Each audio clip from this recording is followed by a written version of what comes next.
According to the Department of Transportation, road rage takes place when an angry or impatient motorist intentionally injures or kills another motorist, passenger, or pedestrian, or attempts or threatens to injure or kill another motorist, passenger, or pedestrian. It can be likened to any other traffic-related incident by its willful and criminal nature. Nearly 2,000 individuals suffer injuries from raging motorists each year. Nobody knows how many hundreds of thousands of motorists just get the finger. In 1997, Dr. Leon James, professor of traffic psychology at the University of Hawaii, offered congressional testimony about the subject during a subcommittee on surface transportation and infrastructure. He noted that road rage has deeply human psychological roots, ranging from the innate, subconscious tendency toward territorialism which lives inside us all, to our individually accumulated perceptions of the world we live in today. Children inherit aggressive and dangerous driving patterns not only from their parents and friends, but by absorbing behaviors depicted in movies and video games. Ask any cab driver who the most annoying motorists on the road are, and it's likely he'll say, other cab drivers. Road ragers typically exchange little more than a vindictive turn of phrase or an inappropriate gesture, but road rage cases remain exciting to news bureaus because of their ability to showcase raw human emotions finally being tapped. Police reports around the world are filled with perpetrators who have figured out how to communicate their many frustrations with award-winning creativity and innovation. Road rage presents crime enthusiasts with plenty of girl-on-girl action. Woman driver Gina Foster of Alabama died of a gunshot wound to the face after getting out of her car to confront the woman driver behind her. "She spit on me and I killed her," Shirley Henson quipped to the jury. "I always follow too closely."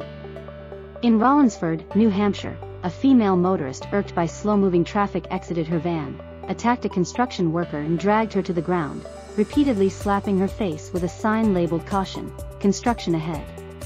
Departments of transportation in nearly every state confess that road crews are frequent victims of road rage, cursed at, spat upon, threatened with guns because they're stationary, unprotected human targets standing in the open air with nowhere to run. Between 2000 and 2001, when California entered one of the hottest summers on record and Enron was jacking up the price of electricity, it was not uncommon for a daily police blotter to cite an angry motorist who jumped from his car to attack a meter reader or utility crew, sometimes by pelting them with eggs or rocks. The most popular method of engaging rage is to flip off your fellow motorists. Make sure you don't accidentally share your flipped bird with an off-duty cop, like citizen Daniel Shane did in November of 2000. When both vehicles screeched to a halt and the participants in the dispute climbed out to ascertain how best they could each bring it on, Officer Dwight Ray's response was to hose mace in Shane's eyes, and spray a few more squirts in the face of Shane's 5-year-old son as well. Officer Ray was suspended for 3 weeks. The American Automobile Association has isolated 4 specific character traits which plague today's road ragers. Individuals easily predisposed to anger constitute the most obvious segment of the population.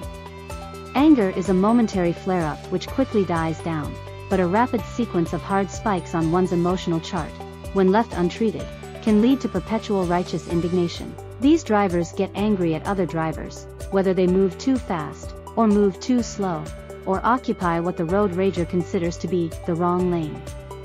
Everyday traffic occurrences which are part and parcel of standard merging procedure can take on a vicious, screaming life of their own. Road ragers are quick to personalize a common affront. You cut them off, forcing them to slam on their brakes. The anger is further compounded and a road rager is acutely aware his brakes haven't been serviced recently. He knows that every unnecessary application of his foot on the pedal leads him closer to the repair shop. And do you really have to merge so slowly? Grow a cock and balls, you goddamn jizz bucket. If it's not man versus man, or man versus woman, it's man versus society. Everyone is moving too slowly. The multi-lane highway is beginning to narrow, and motorists in front of you are still half riding the shoulder. Pick a lane and stick with it, you stupid Ching-Ping Chinaman. Even the passengers in your own car become a reliable source of anger. Nothing makes a road rager more pissed off than being told by a spouse or coworker to just calm down. Impatience is the second weightiest matter, and these feelings can be triggered before the car is even in motion.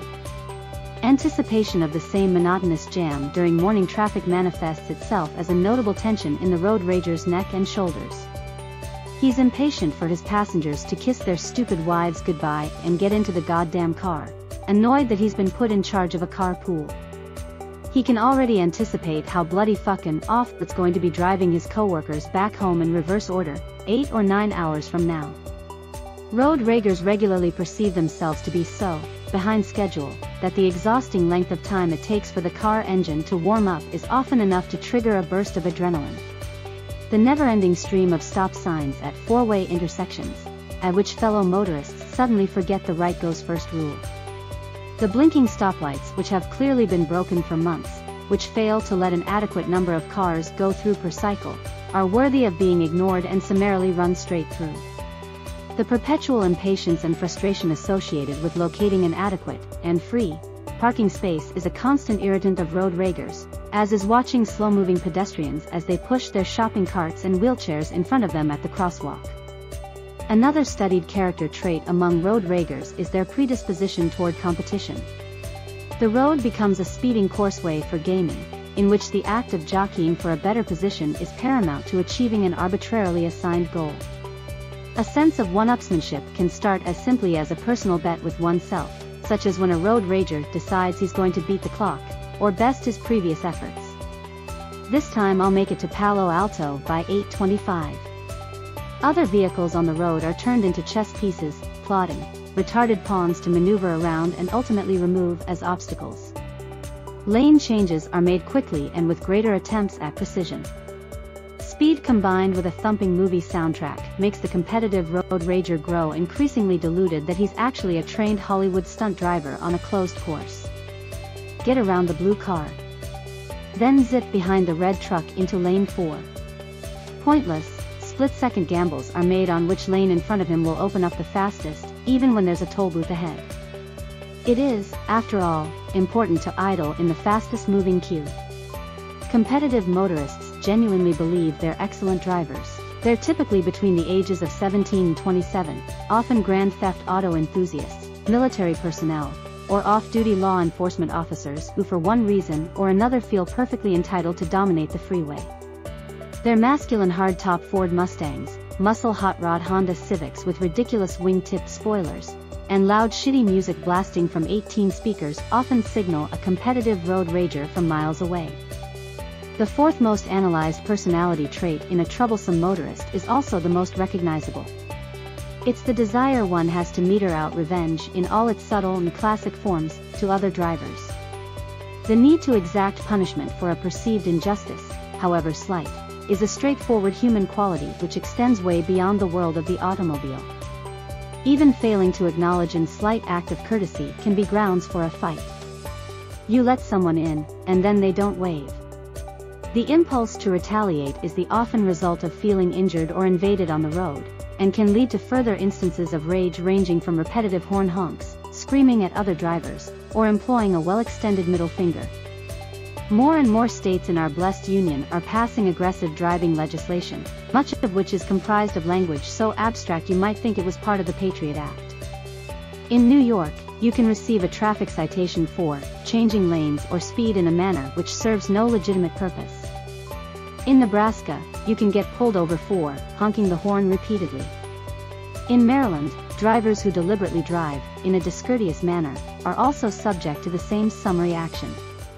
Less than a decade after O.J. Simpson was found not demonstrably guilty of committing the 20th century's most famous double homicide, he found himself facing 16 years in prison for a particularly disturbing bit of road rage in Miami, Florida. On December 4, 2000, 55-year-old Jeffrey Pattinson reportedly slammed on his brakes to avoid a black SUV running a stop sign.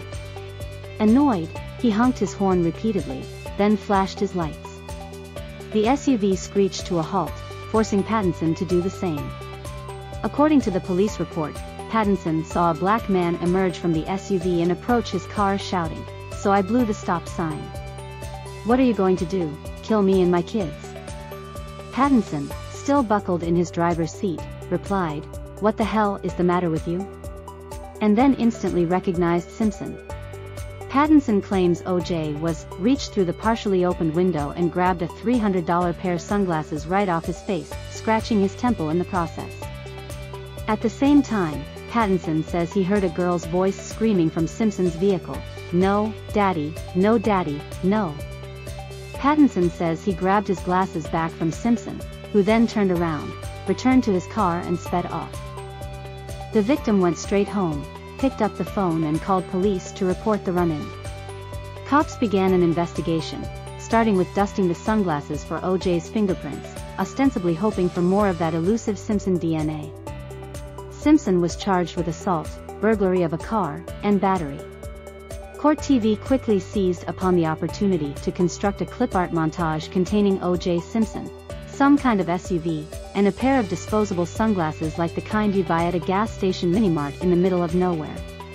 During the trial, O.J. insisted the incident was actually quite the reverse, contradicting nearly all of Pattinson's testimony. "The guy got behind me and he started beeping his horn and he sat on his horn," Simpson recalled during direct examination. "It was just one constant blare of the horn. I got out of my car. I said, 'You can't do this. I got a couple kids in this car. You can't do it.' At that he blew up. He puffed up like a bullfrog and went off." A jury deliberated for less than 2 hours before pronouncing Orenthal James Simpson not guilty. All it takes for a road rage story to incite worldwide panic is a little animal abuse. One of the most infamous road rage cases in recent American history went down in February of 2001, near the San Jose airport in California. Sarah McBurnett was driving with her 10-year-old dog named Leo, a Bichon Frise of the same breed which won Best in Show at the Westminster Canine competition that very year. In bumper-to-bumper traffic, she accidentally tapped the rear fender of the vehicle directly in front of her, a jet black SUV with tinted windows and Virginia plates, driven by 27-year-old road rager Andrew Burnett. Both cars came to a stop, and Andrew exited his car. When little Leo jumped up on Sarah's lap to greet the man, Andrew reached through Sarah's window and grabbed him by the collar. Then he hurled the dog end over end into the freeway, where it was promptly run over by an oncoming traffic. Panicked, Sarah exited her car to retrieve Leo, but the dog died on the way to the vet. Andrew, meanwhile, ran back to his car and escaped out into traffic, fleeing the scene. Sarah was left with only a minor description of the suspect and no license plate. The investigation faltered after Sarah failed to pick Burnett out of 2 separate photo lineups. When the Humane Society offered a reward of $115,000 for information leading to Burnett's arrest, they were inundated with hundreds of tips for months. Ultimately, an anonymous email led police in the right direction. At the conclusion of the 16-month trial, observers in the courtroom burst into spontaneous applause when Burnett was given the maximum sentence, 3 years in prison. "I'm really sorry for what happened," he said. "If there's anything I could ever say or do to bring Leo back, I would." Burnett also served time in jail on charges connected to a stolen van belonging to Pacific Bell, his employer at the time, containing $68,000 worth of equipment. The reward money was split among John Mora, $75,000, a witness to the accident, and 4 others who each received $10,000. "Words can never convey the depth of love I had for my dog Leo," Sarah testified. "His clear intent was to terrorize me in the fastest and clearest way he could under the circumstances.